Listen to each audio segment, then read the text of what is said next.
वनवास। भगवान श्री राम को 14 वर्ष का वनवास हुआ तो उनकी पत्नी माँ सीता ने भी सहर्ष वनवास स्वीकार कर लिया। परंतु बचपन से ही बड़े भाई की सेवा में रहने वाले लक्ष्मण जी कैसे राम जी से दूर हो जाते। माता सुमित्रा से तो उन्होंने आज्ञा ले ली थी वन जाने की, परंतु जब पत्नी उर्मिला की कक्ष की ओर बढ़ रहे थे तो सोच रहे थे कि माँ ने तो आज्ञा दे दी, परंतु उर्मिला को कैसे समझाऊंगा, क्या कहूँगा। यदि बिना बताए जाऊँगा तो रो रो के जान दे देगी, और यदि बताया तो साथ जाने की जिद करने लगेगी और कहेगी कि यदि सीता जी अपने पति के साथ जा सकती हैं तो मैं क्यों नहीं। यही सोच विचार करके लक्ष्मण जी जैसे ही अपने कक्ष में पहुँचे तो देखा कि उर्मिला जी आरती का थाल लेके खड़ी थी और बोली, आप मेरी चिंता छोड़ प्रभु की सेवा में वन जाओ, मैं आपको नहीं रोकूंगी। मेरे कारण आपकी सेवा में कोई बाधा आए इसीलिए साथ जाने की जिद भी नहीं करूंगी। लक्ष्मण जी के कहने में संकोच हो रहा था, परंतु उनके कुछ कहने से पहले ही उर्मिला जी ने उन्हें संकोच से बाहर निकाल दिया। वास्तव में यही पत्नी का धर्म है। पति संकोच में पड़े उससे पहले ही पत्नी उसके मन की बात जानकर उसे संकोच से बाहर कर दे। पत्नी का इतना त्याग और प्रेम देखकर लक्ष्मण जी भी रो पड़े। उर्मिला जी ने एक दीपक जलाया और विनती की कि मेरी इस आस को कभी बुझने नहीं देंगे। लक्ष्मण जी तो चले गए, परंतु 14 वर्ष तक उर्मिला जी ने एक तपस्विनी की भांति कठोर तप किया। वन में भैया भाभी की सेवा में लक्ष्मण जी को भी सोए नहीं, परंतु उर्मिला ने भी अपने महलों के द्वार कभी बंद नहीं किए और सारी रात जाग जाग कर उस दीपक की लौ को बुझने नहीं दिया।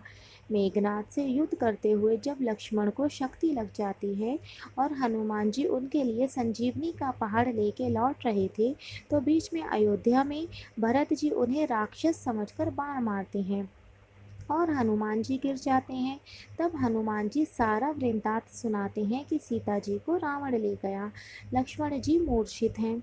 यह सुनते ही कौशल्या जी कहती हैं कि राम को कहना कि लक्ष्मण के बिना अयोध्या में पैर भी मत रखना, राम वन में ही रहे।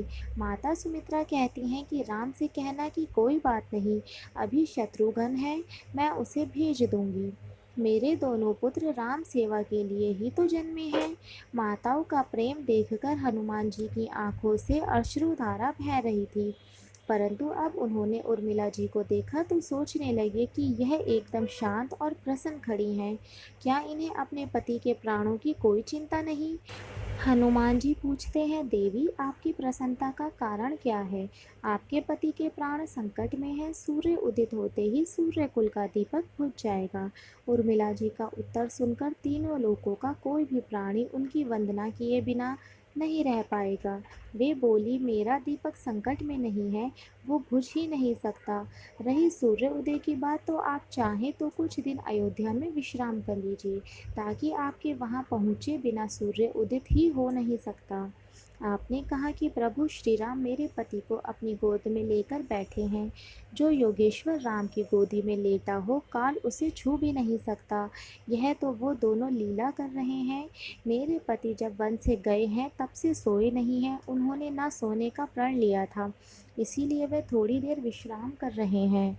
और तब भगवान की गोद मिल गई तो थोड़ा विश्राम ज़्यादा हो गया, वे उठ जाएंगे। और शक्ति मेरे पति को लगी है, नहीं शक्ति तो राम जी को लगी है। मेरे पति की हर विश्वास में राम है, हर धड़कन में राम, उनके रोम रोम में राम है, उनके खून की बूंद बूंद में राम है। और जब उनके शरीर और आत्मा में ही सिर्फ राम है तो शक्ति राम जी को लगी, दर्द राम जी को ही हो रहा। इसलिए हनुमान जी आप निश्चिंत होके जाएं, सूर्य उदित नहीं होगा।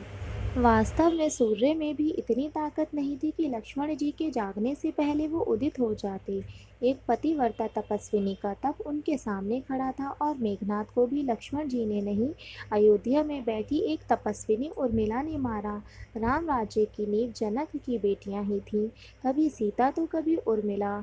भगवान राम ने तो केवल राम राज्य का कलश स्थापित किया, परंतु वास्तव में राम राज्य इन सबके प्रेम, त्याग, समर्पण, बलिदान से ही आया।